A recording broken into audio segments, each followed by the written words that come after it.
चलिए लघु उत्तरीय में चले। चलिए मन बना के रखिए, ये आप ही को रखना है। आज प्रैक्टिस करा देता हूँ। क्वेश्चन कहाँ से बनेगा? यही से बनेगा।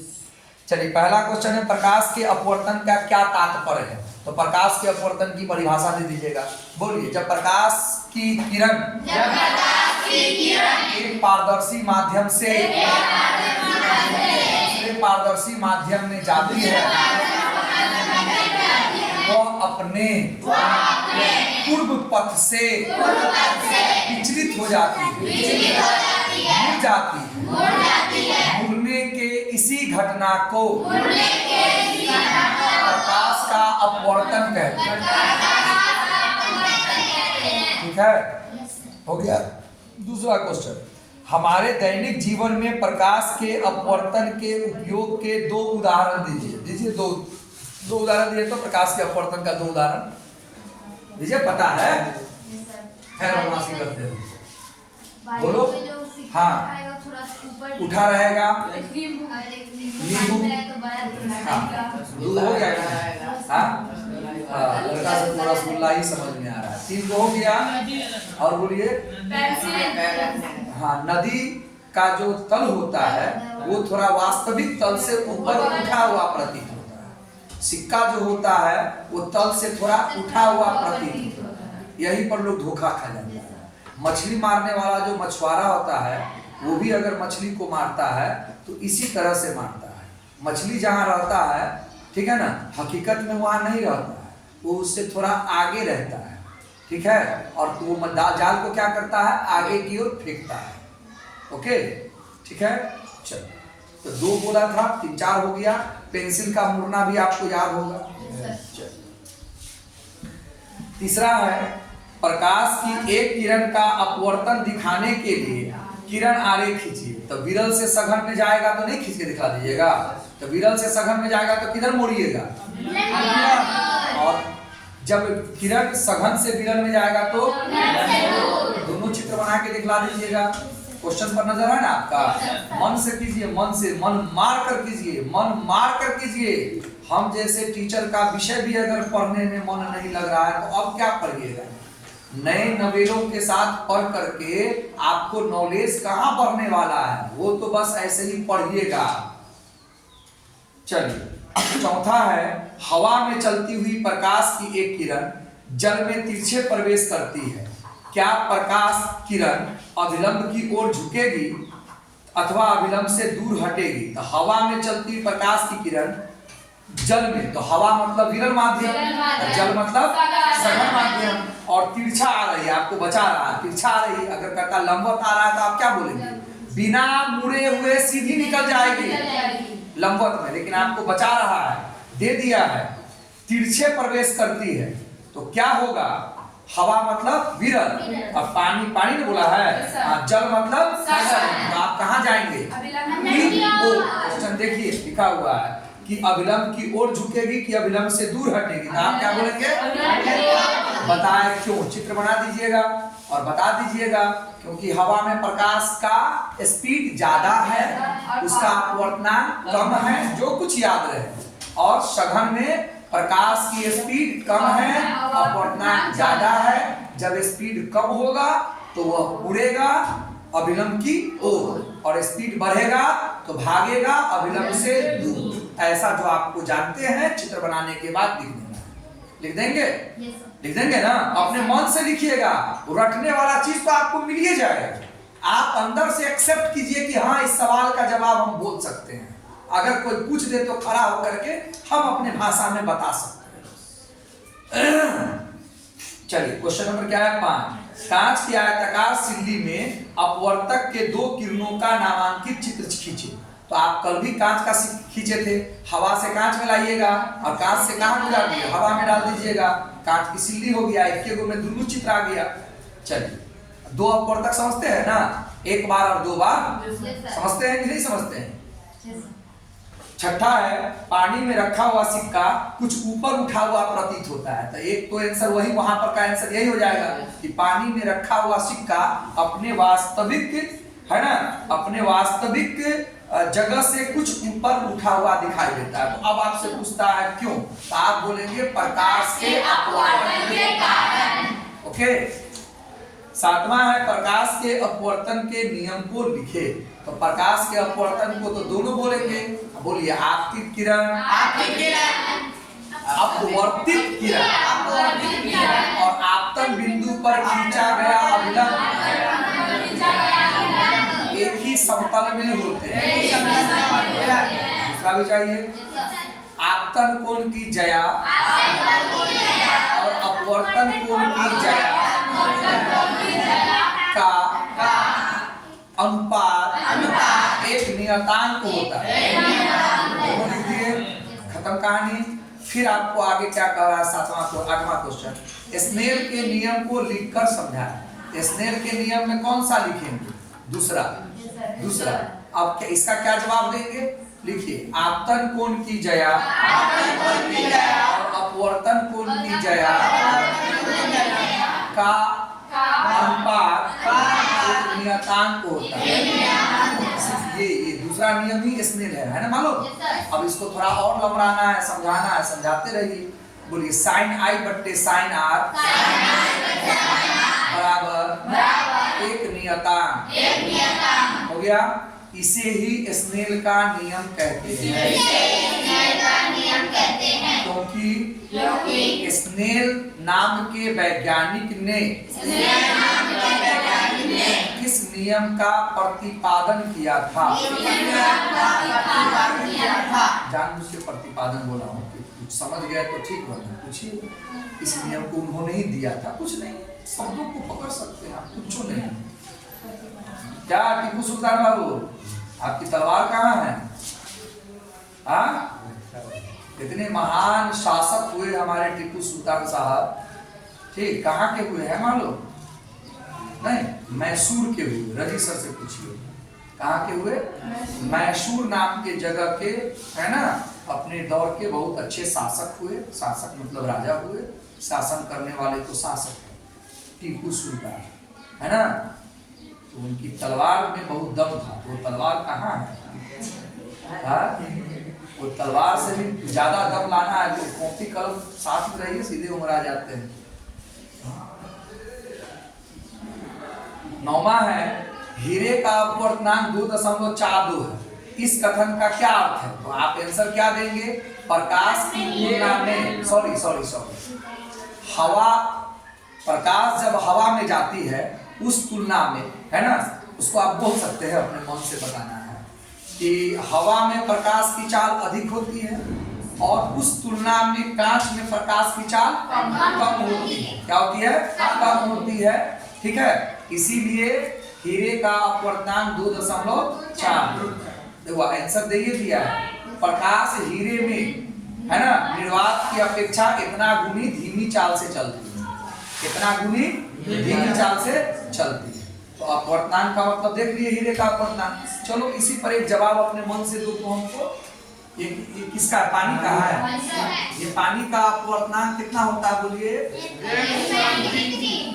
अपवर्तनांक कितना होता है? 1.33। इसका मतलब क्या होगा?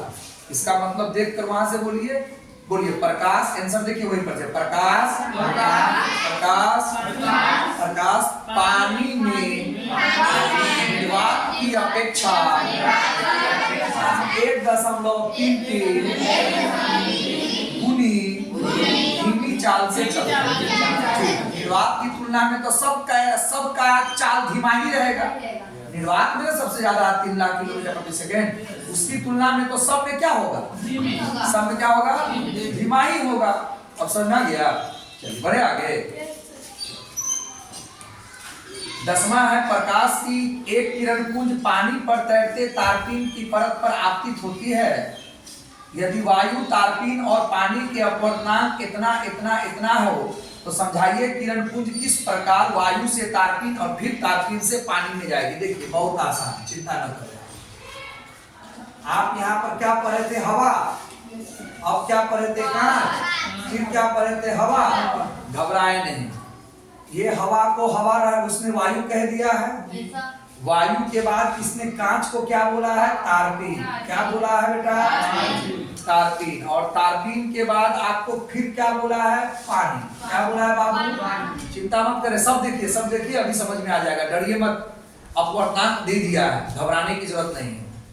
तो अपवर्तनांक के वायु का अपवर्तनांक कितना है बेटा? 1.00। वायु का अपवर्तनांक, और अपवर्तनांक को किससे सूचित करते हैं? m से या म्यू से। m से या म्यू से, m से या म्यू से। याद आ रहा है आपको? नहीं याद है? अपवर्तनांक को n से सूचित करते हैं या म्यू से सूचित करते हैं। ये आपका म्यू है बाबू, ये आपका म्यू है। और ये अपवर्तनांक को n से भी सूचित कर सकते हैं, म्यू से भी कर सकते हैं, है ना? शायद आपके सिलेबस में कहीं पर था नहीं, लेकिन म्यू से भी करते हैं। ओके, बड़े ध्यान से देखिए, मैथ है। तो तारपीन का अपवर्तनांक कितना है बुआ? 1.47। और पानी का अपवर्तनांक कितना है बाबू? 1.3। कोई दिक्कत? 1.3। अब देखिए, आप अपने से कर लीजिए, अपने से कर लीजिए। तो वायु से कहां जा रहा है? तारपीन। अब बताइए, अपवर्तनांक इसका इस दोनों के तुलना में अपवर्तनांक कौन है? ये कम है, ये कम है, और ये क्या है? अपवर्तनांक कम का मतलब क्या होगा? प्रकाश की चाल ज्यादा। अपवर्तनांक कम का मतलब प्रकाश की चाल, मतलब समझिए कुछ नहीं है, कैसे भी फंसाएगा बच जाइएगा। अपवर्त इस दोनों को देखिए, तुलना करना है तो दुइये को में रहिए, है ना? तो ये अपवर्तनांक 1.00 है ना, मतलब 1 है, 1.47। तो इसका अपवर्तनांक कम है, तो इसमें प्रकाश की चाल क्या होगा? प्रकाश की चाल क्या होगा? ये हुआ ज्यादा, इसमें प्रकाश की चाल क्या हो जाएगा? कम। तो प्रकाश की चाल जो ज्यादा होगा वो कैसा माध्यम? और ये कौन सा माध्यम? पकड़ाया कि नहीं पकड़ाया? तो वायु और तारपीन में वायु होगा विरल और तारपीन होगा सघन। पकड़ाया ना अपवर्तनांक से? चलिए, तो अब इसमें आप क्या करेंगे? ऐसे जाना चाहिए था, जाना चाहिए था बाबू, ऐसे। ठीक है, विलंब डाल दिए। अब विरल से सघन में घुसेंगे तो आप कहां चले जाएंगे? चले गए कि नहीं चले? चले गए ना? अब समझ में आ गया? चित्र दिखला दिए। आपका मन है कि नहीं इसी में वो भी काम कर ले, है ना? तो अब देखिए, ये हो गया आपका। अब बताइए, तारपीन 1.47 है और पानी कितना है? 1.33। ठीक है, तो अब इस दोनों में तुलना करो। ये क्या है? ये सघन है। नहीं, ये ज्यादा है और ये इसका अपवर्तनांक में दे रखा है। अपवर्तनांक ज्यादा है, अपवर्तनांक कम है। इस दोनों के तुलना में इसमें प्रकाश की चाल क्या होगी? कम, और इसमें प्रकाश की चाल तो प्रकाश की चाल अगर कम है तो अब इस दोनों की तुलना करेंगे तो ये क्या बनेगा? और ये क्या बनेगा? तो आप सघन से विरल में जाएंगे तो अभिलंब की ओर मुड़ेंगे कि अभिलंब से? तो डरने की जरूरत नहीं है, ठीक है? ठीक है, बोलिए। आप घर पे करेंगे तब तो आपका डर दूर होगा। मैंने क्या बोला था कुछ दिन पहले? आप कोई भी काम सीख करके तो आ गए ना? वहां तो विद्यार्थियों के बीच में थे, आधा सीखे आधा हाँ ही किए। अब हम मान लिया हम आपसे वायरिंग कराना चाहते हैं, हम यहीं पर बैठे हुए हैं ना, आप मेरा सामान को ठीक ठाक लगा रहे हैं कि काट खुट करके खराब कर रहे हैं, जहां तहां दीवार को तोड़ रहे हैं कि एक के जगह तोड़ करके मेरा काम कर दे रहे हैं, सब हम देख रहे हैं। तो प्रैक्टिकल में खुद से आइएगा तब फंसिएगा। तो इस काम को तो अभी हाँ कह दीजिएगा, ठीक है ना? लेकिन जब घर पे जाइएगा, अपने से प्रैक्टिस कीजिएगा, तब फंसिएगा। उस समय जो रास्ता निकलेगा वो सही तरीका है। ठीक है बेटा? ठीक है। अब कितना हो गया आपका? 10 हो गया। 11। आपको एक उत्तल लेंस दे देंगे, एक अवतल लेंस दे देंगे और कांच की वृत्ताकार पट्टी दे देंगे। उनकी सतहों को बिना छुए हुए आप कैसे अंतर बताएंगे? तो उत्तल लेंस में छूना नहीं है, ये बात हमने दर्पण में भी आपको पढ़ाया था। दर्पण में याद कीजिए मैंने क्या पढ़ाया था? आप क्या करना? खड़े हो जाना। खड़े हो गए? अगर आप जितने बड़े हैं, 2-3 को बात समझिए, आप जितने बड़े हैं उतना बड़ा प्रतिबिंब बना दिया, सीधा बना दिया, तो ये कौन सा? समतल। ठीक है, आप खड़े हैं, आपसे छोटा प्रतिबिंब बना दिया, आपसे और सीधा बना दिया, तो क्या हो जाएगा? उत्तल हो जाएगा। ठीक है, और कभी सीधा कभी बड़ा बना रहा है तो अवतल। एक बार सीधा बनाया था और 5 बार उल्टा बनाया। इसी प्रकार कहता है छूना नहीं। छू के तो आप पता करिए देंगे कि सर बीच में मोटा है, पतला किनारा पर पतला है तो उत्तल लेंस हो गया, ऐसा तो आप बता देंगे। लेकिन छूना नहीं। तो उत्तल लेंस में उत्तल लेंस, अवतल लेंस और कांच की वृत्ताकार पट्टी। तो उत्तल लेंस को कैसे पहचान पाएंगे आप? प्रकाश की किरण आएगी, है ना, तो वो क्या होगी, एक जगह पर क्या करेगी, इकट्ठा होना शुरू हो जाएगा, है ना। ठीक है, तो ये उत्तल का काम है। और अवतल में आपको एक जगह इकट्ठा होता हुआ प्रतीत होगा। दूगो या और बताते हैं, और बताते हैं जो दिमाग में घुस जाए। प्रकाश की किरण को अगर इकट्ठा करने लगेगा तो वो कैसा लेंस है? उत्तल लेंस है। और प्रकाश के किरण को फैला दे तो कैसा लेंस है? अवतल लेंस। अब समझ में आ गया? 12 का आंसर दे दिया है। क्वेश्चन पढ़ के सुना देते हैं। किसी उत्तल लेंस द्वारा जब सूर्य की किरणें को किसी कागज पर फोकसित करते, आइए गया, जब उत्तल लेंस द्वारा सूर्य की किरण हो, तो सूर्य की किरण का मतलब अनंत पर, सूर्य की किरण का मतलब समांतर को किसी कागज पर फोकसित करते हैं तो जल उठता है। कारण क्या है? सारा का सारा प्रकाश क्या होता है? एक जगह इकट्ठा होता है। उत्तल लेंस क्या करता है? प्रकाश के किरण को एक जगह इकट्ठा करता है। तो जिस बिंदु पर इकट्ठा करता है वो फोकस बन जाता है। कौन बन जाता है? फोकस। बड़का एफ की छोटका है बड़का, F1 की F2 और वो क्या होगा? सारा गर्मी एक जगह इकट्ठा होगा तो वो जलवे करेगा। तो कारण आपका दे दिया है, उसका भी आंसर पढ़ लीजिए। सूर्य के प्रकाश के साथ साथ उष्मीय ऊर्जा भी आती है, उसकी गर्मी भी आती है।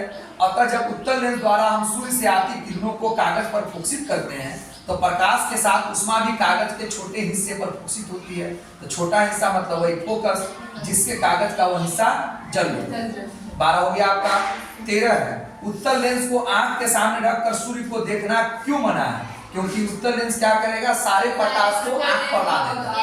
उत्तल लेंस क्या करता है? इकट्ठा करता है। तो सारा प्रकाश अगर अभी सभी बच्चों के आंख में जो प्रकाश जा रहा है, अगर इमरान बाबू पूरा प्रकाश सबको रोक दिया जाए, आपके आंख में डाल दिया जाए, तो और सबका तो कुछ नहीं बिगड़ेगा, आपकी आंख खराब हो जाएगी। क्योंकि जितना प्रकाश आपके आंख को चाहिए बाबू, उससे ज्यादा ना आप अंदर घुसा रहे हैं। ये आप अगला लेसन में पढ़ेंगे, मानव नेत्र में पढ़ने वाले हैं आप, ये बात याद रहे। ठीक है ना? ठीक है, ये आप पढ़ने वाले, अभी हम उसमें नहीं घुसेंगे। तो ज्यादा आपके रोशनी अंदर घुस गया तो आपका क्या होगा? आंख खराब हो जाएगा। और ये भी कहा जाता है कि पर्याप्त रोशनी नहीं है और आप जबरदस्ती पढ़ने का काम कर रहे हैं तो भी आपका काम आंख खराब हो जाएगा। ठीक, मान लिया आप टेबल कुर्सी लगा के इधर पढ़ रहे हैं और बॉल लगा हुआ है उधर, तो पूरा रोशनी तो आपके आंख पर बुक पर पड़ नहीं रहा है, तो आपकी आंख को ज्यादा लोड पड़ेगा तो फिर आपकी आंख खराब हो जाएगी। तो इस पर लेक्चर देंगे, तीसरा चैप्टर। ठीक है, चलिए आंसर उसका क्या देखिए। उत्तल लेंस को आंख के सामने रखकर सूर्य को देखने पर सूर्य से आती उष्मा आंख के रेटिना पर, तो आंख में जो प्रतिबिंब बनता है वो रेटिना पर बनता है। क्या बनता है? रेटिना पर। तो इंतजार कीजिए, मानव नेत्र में आपको रेटिना पर आएंगे। आप मुझे देख पा रहे हैं? आप मुझे देख पा रहे हैं? वो पेड़ देख पा रहे हैं? सबका प्रतिबिंब आपके रेटिना पर बन रहा है, इसीलिए देख पा रहे हैं। और जिस दिन लगे कि हम नहीं देख पा रहे हैं, समझ जाइएगा उसका प्रतिबिंब रेटिना पर नहीं बन रहा और आपकी आंख खराब हो गई। जी 2 मिनट, आपकी आंख खराब हो चुकी है रेटिना पर, तो आने दीजिए, बहुत जल्द हम लोग लेसन 3 में घुसेंगे।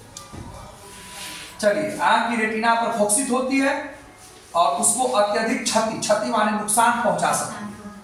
क्वेश्चन नंबर 14, यदि किसी उत्तल लेंस पर आपतित किरण लेंस के अक्ष के समांतर है, लेंस के अक्ष मतलब मुख्य अक्ष के समांतर है, तो वो लेंस से अपवर्तन के पश्चात किस प्रकार मुड़ेगी? तो उत्तल लेंस में किस प्रकार मुड़ेगी? बहुत बार पढ़ा चुका हूं। ये मुड़ गई, समांतर आगे मुड़ गई, यही ना है आपका, यही आंसर है आपका। तो कहता है किरण आरेख द्वारा स्पष्ट करें। लीजिए, स्पष्ट हो गया है। जो मैंने नहीं लिखा है वो लिख दीजिए, जो मैंने नहीं लिखा है वो आप लिख दीजिए, जो मैंने नहीं लिखा है लिख दीजिए। चलो, 14 हो गया। 15, जब वस्तु उत्तल लेंस के F और 2F के बीच में है, या उत्तल लेंस यहाँ पर आप देखिए रहे हैं F और 2F, देखिए फंसा रहा है आपको। F बोल रहा है तो आप F बोल रहा है तो आप F बोल रहा है तो F1 के पास जाना चाहेंगे कि F2 के पास? F2 के पास। लेंस में ज्यादातर खेल F2 होता है ना। ठीक है, फिर सुनिए, बात समझ रहे हैं? बात समझ रहे हैं ना। और एक बोला है आपके पास, एक बोला है आपको 2f, 2f, तो 2f में आप 2f1 के पास जाना चाहेंगे कि 2f2 के पास? बताइए, ये f2 आपका यहाँ है कि नहीं है? है। और ये 2f2 आपका यहाँ है कि नहीं है? C2 को ही क्या बोलते हैं?